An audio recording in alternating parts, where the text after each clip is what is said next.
Jadi guys, sekarang kita akan mengetes motor rongsokan ini ya di jalurnya pembalap, jalur fill up guys. Repo hiji, wheel up open loka kanan. Jadi ini tuh jalurnya jalur bebatuan ya guys ya, jalurnya bebatuannya besar-besar semua.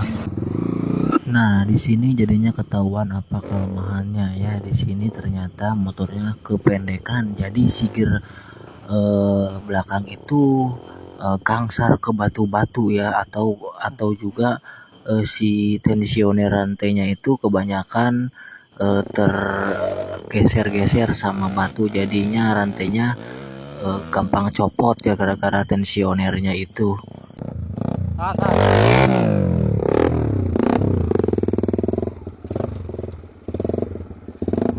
Yuk, jiduan terus.